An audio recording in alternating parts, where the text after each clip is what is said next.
Good evening, everyone, and welcome to the beginning of the playoffs for the Managed Drain Vintage League. We're doing the first week here with Sullivan Brophy and Matt Murphy, and it looks to be a very interesting one.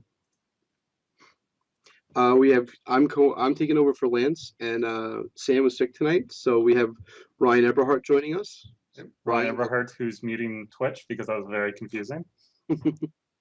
Well, welcome tonight, Ryan. You're an accomplished Delver player. For people who don't know, Ryan top-aided the last 2 years of Worlds playing Delver, so we're pleased to have him here tonight to comment on some lovely matches of Vintage. Now I'm playing Mentor because Delver's not a deck, but they both play that Gush card. That Gush card. Yeah, we'll be interested to see how that plays out tonight, because the recent Power 9 Challenge was dominated by a lot of Gush strategies. It was 46%, I think, was the number Matt came up with. Yep. Which is pretty intense for one deck. And sure, there's a couple of differing strategies, like, Mentor with a different color here or there. And of course, those are very different decks. We should break it all down, right? And that way it's not 46%. That's what we would be told by people who don't understand what's actually happening, like the Gush deck killing everything. Yeah. That is interesting that there were only, even if you count Doomsday as a Gush deck, there were only 3 non-Mentor Gush decks. There was one Delver that did terribly. There was one Grixis Pyromancer who actually played rich in the finals, and he did pretty well. But everything else was some number of 3 or possibly 4 color Mentor, which is awful. It's when that deck is 47% of the what's played. So I don't know. I thought Brian had an interesting deck that almost top-aided.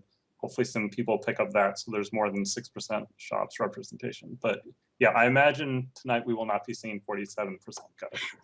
You never know. But I think that Brian's deck was very similar to the deck that had come out from Mike Schaffnacker and Nick DeJohn. I forget their moto handles offhand, but basically it was the Eldrazi Workshop hybrid. Right. The original deck that had been winning in the dailies had Thought Not Seer and Reality Smasher, and was more of a prison-y style deck. It looked a lot more like Martello used to be, whereas the new version that Brian ran in the P9 Challenge was a lot more like Ravager Shops, and it only ran Thought Not Seer. It elected to move away from the Reality Smasher. Right. There's also another version, I don't know where this came from, but that runs Slash Panther and a bunch of really aggressive Eldrazi creatures, which I'm pretty happy playing Slash Panther. You mean playing against it? Oh, yes, playing against it. Yeah, so that list was one of the ones that was winning the dailies. That was my Schaffnacker, whoever that handle is. I just don't remember it offhand. Yeah. But they were trying different threats. They originally had Matter Reshaper in the spot that Slash Panther was in, and it was just inefficient. And so they stuck Slash Panther in, and it caught a lot of people unaware. And the ability to close the game, like, all of a sudden you're at 15, and then you just drop a Reality Smasher or Slash Panther to get in with your Thought Not Seer, and then you're dead. So they found that, but I think that they have both moved on from Slash Panther. Like, that was just a stepping stone. I think they replaced those with like Phyrexian Revokers, like maxing out on Revoker. And some other things in the latest builds I've seen. So it's been pretty good. But yeah, so tonight we have some interesting decks. I guess we'll see that when we get to it. Sullivan and Matt are playing. We have the graphics for them. Sam will pull them up in a second, and we'll take a look at deck A. For those who are unfamiliar, we're following the same playoff procedure pretty much as the VSL, if you are familiar with that. Basically, you choose 3 decks, deck A, deck B, deck C, and then they play in that order. So the first 3 decks are predetermined from both players. It's best of 5. If we need a 4th and or 5th match, you get to choose either deck A, deck B, or deck C, and then you can choose the same deck again or a different deck in the 5th and last round if necessary. Right.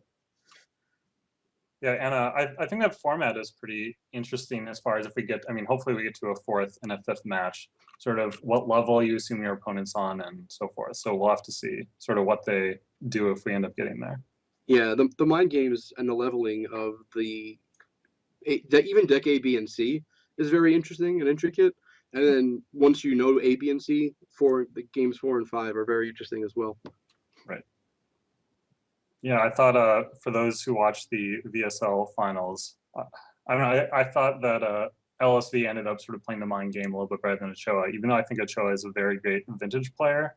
Sort of LSV knew exactly what he was going to be on and really punished him because he knew Ochoa was going to bring Storm. Probably like he actually picked where it was going to be. He was also going to play Shops. And then, I mean, despite Ochoa maybe having objectively the better decks, if you know what decks are going where, it gives you a big advantage there. So we'll have to see if that ends up happening here to any extent. Yeah, that definitely does play a role. When I played Brian last year in the finals, I picked his decks in order. I knew he would start out with his Gush deck, then he would play Shops, then he would play a crazy Brian deck, and I told everyone that's what he's gonna do. So I'm gonna play Shops first.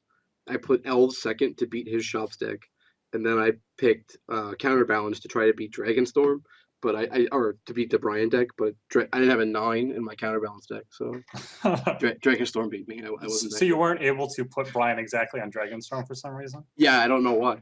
I should have. He was talking so much about dragons. Should have known it was coming. But he did get me. And then games 4 and 5 were really cool and interesting. But that's not what we're talking about tonight. We're ready to get into Matt and Sully. Sullivan is known as the dredge expert. And so I really look forward to unveiling his decks to you guys tonight because they're very interesting. And Matt is more of a typical blue Gush player. And he's pretty much on that, but we'll see as it progresses that he's not starting there. And even what he does, I think his third deck isn't really a typical Matt deck. So we'll see a lot of interesting things.